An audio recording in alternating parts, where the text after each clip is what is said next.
Dear viewers, আসসালামু আলাইকুম। সবাইকে আজকের ভিডিওতে স্বাগতম জানাচ্ছি এবং আজকের ভিডিওতে আমাদের সাথে অত্যন্ত প্রিয় একটা মানুষ আমাদের সবুর ভাই আমাদের সাথে আছেন। আমাদের স্টুডেন্ট, যদিও উনি খুবই হাই প্রফেশনাল মানুষ। উনি বিজনেসে আছেন, উনি অনেক বড় পজিশনে জব করছেন এবং ওনার জার্নিটা আমাদের সাথে বেশ লম্বা সময় ধরেই ছিল। আপস অ্যান্ড ডাউনস ছিল। তো সবকিছু মিলিয়ে আমরা একটু সবুর ভাই টোটাল জার্নিটা একটু শুনবো এবং শর্টলি।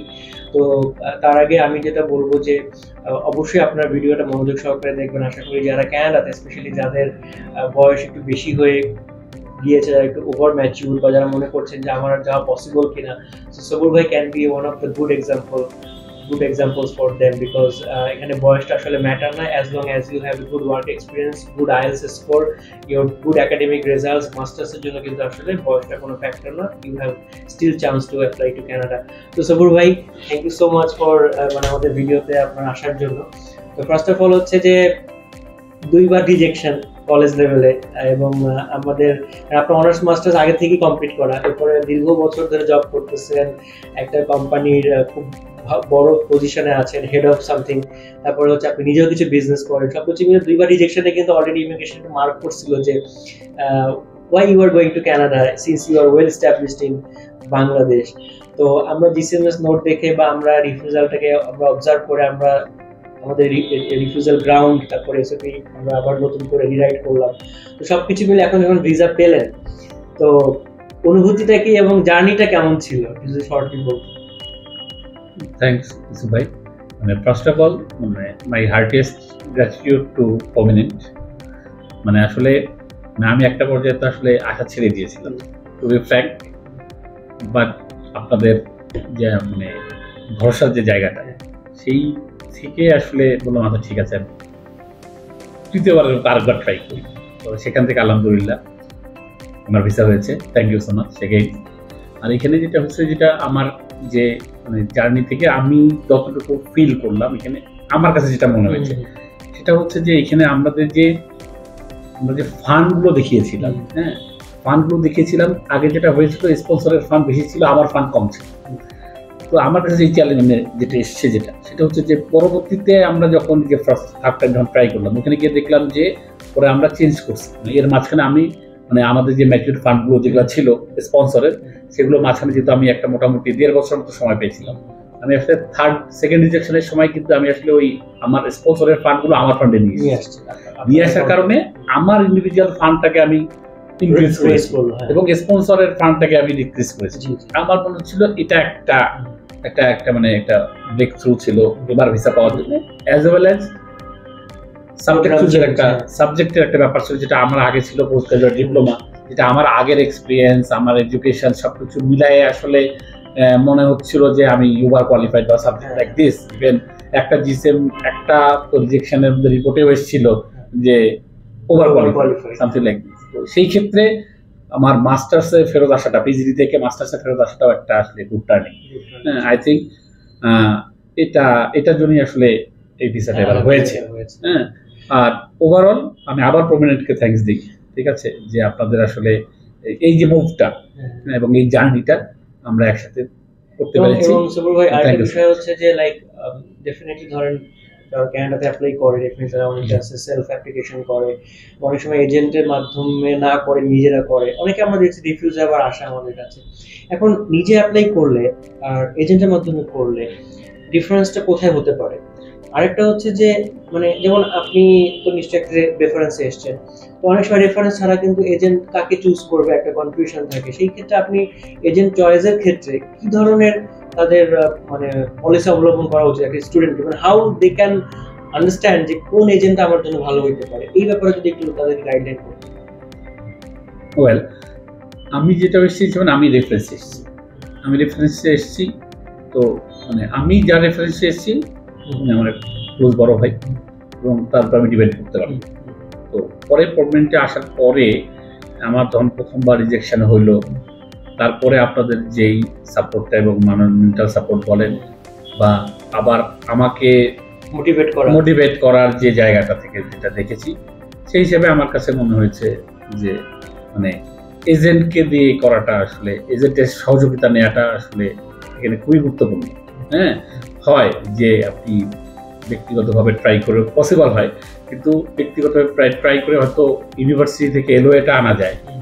এলওএটা আনার পরে পরবর্তী এখানে যেমন আপনার ফাইলিং এর যে বিষয়টা থাকে, অনলাইনে ফাইলিং এর যে বিষয়টা থাকে, যেমন আপনার যে জিসিসি পোর্টালে খুব লিমিটেড স্পেস, যেটা নিয়ে আমি ফেস করছি স্পেশালি, যে ওইটা কেমন হতো যে ওখানে আমি 3 মেগার বেশি কোনো জায়গায় স্পেস দিতে পারছি না।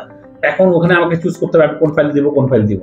ঠিক আছে, আমার যেটা মনে হচ্ছে যে এই বিষয়গুলোর জন্য আসলে এজেন্ট খুবই উপকারী, যেটা হচ্ছে ব্যক্তিগতভাবে করাটা আমার মনে হয় একটু টাফ। আর এজেন্ট সিলেকশনের বিষয়ে আমি যেটা বিলিভ করি, এটা হচ্ছে আসলে রেফারেন্স। হ্যাঁ, কারণ এখানে তার মানে আমরা যারা রেফারেন্স যদি না থাকে, হ্যাঁ, তো এখন এই ক্ষেত্রে মানে একটা র্যান্ডম এজেন্সি সিলেক্ট করতে হবে। না, র্যান্ডম এজেন্সি সিলেকশন তার তো মানে রেফারেন্স না থাকলেও তার রিভিউ তো দেখতে হবে। মানে আমি যে এজেন্টের কাছে যাব, সেই এজেন্টের রিভিউটা আমি আসলে ব্যাক এন্ডে কিভাবে চেক করব সেটা চেক করব। এবং এজেন্টকে ক্রস চেক করার জন্য নিজে যদি স্টাডি করে, আমি ওটাই বলছি, ওইটা তার জন্য বেটার। এজেন্ট সম্পর্কে প্লাস হচ্ছে কানাডা সম্পর্কে নলেজ গ্যাদার করে, এজেন্ট যদি তাকে মিথ্যা কোনো পরামর্শ দিও থাকে সে ধরতে পারবে। রাইট, এটা খুব ইম্পর্টেন্ট। সো ভাই, আপনি তো অনেকে যেটা বিশ্বাস করে যে 40 উপরে গেলে কি আমি আসলে কানাডা ভিসা পাবো কিনা, এখন আপনি তো হচ্ছেন একটা বিগ এক্সাম্পল। হ্যাঁ, তো আলটিমেটলি বয়সটা কি আসলে কোনো ফ্যাক্টর করে? না, যেমন এটা ম্যাজিক। যেমন আসলে আমি প্রথম দিন যখন এখানে এসেছিলাম, কমিটি এসেছিলাম, আমি নাসির বলছিলাম, ভাই আমি বুড়া মানুষ, হ্যাঁ, আমি কিন্তু ভরসা পাচ্ছি না যে আমি আসলে কারেন্ট টেস্ট ডিপার্টমেন্টে যাইতে পারবো। হ্যাঁ, তো যাই হোক, নাসির ভরসা দিলেন।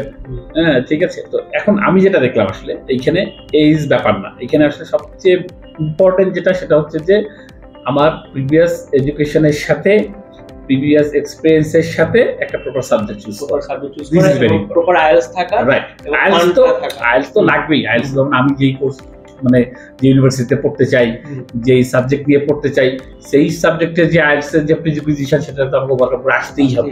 হ্যাঁ, ওটা তো একটা প্রিজিকুইজিশন, তো করতেই হবে। আর তারপরে আমি যেটা বলতেছি সেটা হচ্ছে যে আমার একটা সাবজেক্ট চুজ এবং ইউনিভার্সিটি চুজ করাটা একটা ফ্যাক্টর।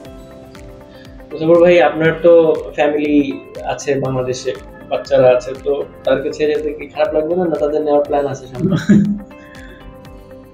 মানে এই বয়সে আমি পড়াশোনা করতে যাচ্ছি, তার মানে এটার অবশ্যই পিছনে কোনো একটা উদ্দেশ্য আছে, প্ল্যান আছে, গোল আছে। সেই গোলটা হচ্ছে যে ফর মাই কিডস। হ্যাঁ, তো যেহেতু আমি আসলে আমার বাচ্চা কাচ্চা পড়াশোনাটাকে আসলে এডুকেশনটাকে আসলে ফোকাস করার জন্য আমার যাওয়া, তো সেই হিসাবে definitely I will try for. এবং হচ্ছে যেহেতু ওখানে একটা সুযোগ আছে, আপনি স্টুডেন্ট থাকা অবস্থায় বাচ্চাদের এডুকেশনটা ফ্রি পাবে, আবার আপনি স্পাউস চাইলে ফুল টাইম জব করতে পারবে। সবকিছু মিলে আরেকটা জিনিস আমাদের আমি ভিউয়ারদের একটু বলবো, যারা স্টুডেন্ট সামনে অ্যাপ্লাই করবে, এখন কিন্তু কানাডাতে আপনার আইএলটিএস যদিও এখন লাগছে মাস্টার্সের জন্য, এবং যদি পরবর্তী আপনি পিজিডব্লিউপির জন্য অ্যাপ্লাই করতে চান, তখন কিন্তু আবার আপনাকে আইএলটিএস দিয়ে আবার অ্যাপ্লাই করতে হবে। এবং আরেকটা জিনিস যেটা অনেকে ভুল করতেছে, অনেকে যাওয়ার পরে দেখা যাচ্ছে ভার্সিটিতে চান্স পাইছে, খরচ কমের জন্য কলেজে শিফট হয়ে যাচ্ছে। তো কলেজে শিফট হলে ফার্স্ট অফ অল হচ্ছে আপনি পিজিডব্লিউপি পাবেন কিনা একটা গ্যারান্টি নেই, পিআর পাবেন কিনা এখন বর্তমান প্রেক্ষাপটে গ্যারান্টি নেই।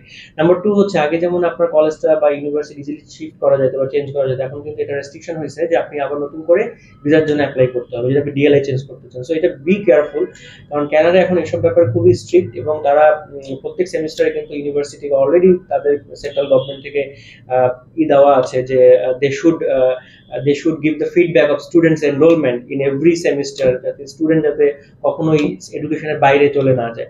তো এই বিষয়গুলো অবশ্যই সবাই খেয়াল রাখবেন, কারণ অনেক সময় দেখা যাচ্ছে যে আমাদের অনেক এজেন্ট আছে যারা পড়াশোনার ব্যাপারে মোটিভেট করবে না, দেখা যাবে তাদের একটা এককালীন বিজনেস হয়ে গেল, পরবর্তীতে তাদের আর পড়াশোনা করলো না করলো এটা তাদের ম্যাটার করে না। কিন্তু আমাদের যেটা কথা হচ্ছে, একটা স্টুডেন্ট যদি সে পড়াশোনা কন্টিনিউ না করে, এরকম চেঞ্জ করে বা তার যদি কোনো ড্রপ হয়, তখন কিন্তু দেখা যাবে তার ডিপার্চার, ওখান থেকে তার ডিপার্ট করে দেওয়ার যথেষ্ট সম্ভাবনা আছে বর্তমান প্রেক্ষাপটে। এই বিষয়গুলো খেয়াল রাখবেন, কারণ আমরা রিসেন্টলি কিছু কেস আমরা এরকম পেয়েছি যাদের কিন্তু ভবিষ্যতে সমস্যা হবে। এই বিষয়গুলো অবশ্যই খেয়াল রাখবেন।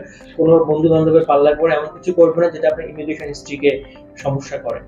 তো এটাই হচ্ছে ব্যাপার। আর সবুর ভাই, থ্যাংক ইউ সো মাচ ভাই, অনেক মানে আপনার এই ভিসা পাওয়াটাতে আমাদেরও আরো সাহস বেড়ে গেছে। যদি আমাদের ম্যাচিউর স্টুডেন্ট আগে আমরা ভিসা করছি, বাট আপনারটা আসলে হওয়ার পরে আমরা ধরেই নিচ্ছি যে না ফাইন, প্রোফাইল ভালো থাকলে, ভালো ফান্ডিং থাকলে ভিসা আসলে কানাডার সমস্যা না। আর সৌভাই আরেকটা সবার মধ্যে একটা কানাডার ভীতি চলে আসছে কিন্তু, যে ভিসা দিবে না কানাডা। এখন আপনি কি বলেন, বর্তমানে কিন্তু ভিসা ভালো দিচ্ছে না? আমার কাছে মনে হচ্ছে যে ভিসা দিচ্ছে না, মানে পেপারস এবং মোটিভ ঠিক থাকলে আমার মনে হয় যে আমার ভিসা নিয়ে ইস্যু না, এটা একটা ইস্যু না। মানে এখানে সাবজেক্ট এক্স্যাক্টলি করার বিষয়, আইএলটিএস এর স্কোর একটা ফ্যাক্টর, এবং প্রপারলি ডকুমেন্টেশন, মানে হচ্ছে ইল মোটিভ নিয়ে আসলে অ্যাপ্লাই করলে এটা ডেস্টিনেশন হইতে পারে। এটা ভেরি ফ্যাক্ট। আর আমি কমিউনিটিকে এর জন্য একটু থ্যাঙ্কস দিব, সেটা হচ্ছে যে একটু আগে আপনি যেটা বললেন, যেভাবে স্টুডেন্টকে গাইড করলেন, যে ওই গিয়ে আবার কলেজে শিফট হওয়া, এই বিষয়গুলো, ঠিক আছে, ভেরি থ্যাঙ্কস টু ইউ। যে আই থিঙ্ক যে আপনার এখানে আরেকটা হয় কি বলবো, আমি দেখছি, মনে করেন যে অনেক কাছে কলেজ এই কারণে চেঞ্জ করে যে এই কলেজে পড়াশোনাটা খুব বেশি স্ট্রিক্ট, ওই পড়াশোনা ফাঁকি দেওয়ার জন্য একটা নর্মাল কলেজে ভর্তি হয়, গিয়ে কাজ করবে, কিন্তু সে কিন্তু বুঝতেছে না যে তার লং রানে কিন্তু এটা বিশাল একটা তার নেগেটিভ সিদ্ধান্ত। মনে বললাম যে যেমন মানে এটা হয়তো তার হয়তো পিডব্লিউবি তে হয়তো কোনো প্রবলেম হবে না, দেখা যাবে হয়তো পিআর এ গিয়ে প্রবলেম হবে, তার ভিসা এক্সটেনশন হবে না, পিআর হবে না। এটা আসলে কোন এখন কানাডা যেভাবে রেস্ট্রিকশন গুলো দিচ্ছে, তখন আসলে কোন লেভেলে গিয়ে কে কোথায় আটকাবে এটা আসলে এখন প্রেডিক্ট করা টাফ। ওই জন্য বলছি যে পড়াশোনাটা করার জন্য যদি যাওয়া হয় তাহলে মোটিভ যেন পড়াশোনাই থাকে, হ্যাঁ, এবং অ্যাটলিস্ট সাবজেক্ট মানে সার্টিফিকেটটা হাতে নেওয়ার পরে দেন অনেক কিছু করার মতো অপশন এমনিতেই হবে, অপশন অবশ্যই আছে। আরেকটা জিনিস যেটা আমি একটু শর্টলি বলতে চাই, আরেকটা হচ্ছে যে আপনাদের এখন কলেজ প্রোগ্রামের ক্ষেত্রে সাবজেক্টটা খুব কেয়ারফুলি সিলেক্ট করতে হবে। জেনারেল সাবজেক্ট এখন চুজ করা যাবে না, আপনাদেরকে অবশ্যই যে সাবজেক্টগুলোতে আপনার লিস্টেড আছে, জব মার্কেটে যেগুলোর ডিমান্ড আছে, মানে আপনার ইন্ডাস্ট্রি ডিমান্ড আছে, এগুলো লিস্ট অবশ্যই কলেজ সামনে দিবে, ইমিগ্রেশন থেকে লিস্ট আসবে, এই সাবজেক্টগুলো কিন্তু আপনাদের চুজ করতে হবে, স্পেশালি কলেজ প্রোগ্রামের ক্ষেত্রে। এটা কিন্তু অবশ্যই মাথায় রাখতে হবে। যে কোনো প্রোগ্রাম কিন্তু এখন সিলেক্ট করলে হবে না, কলেজে যারা ডিপ্লোমা বা পিজিতে অ্যাপ্লাই করতে যাবে। So dear viewers, thank you so much for watching this video. সবাই ভালো থাকবেন, সুস্থ থাকবেন, আল্লাহ হাফেজ।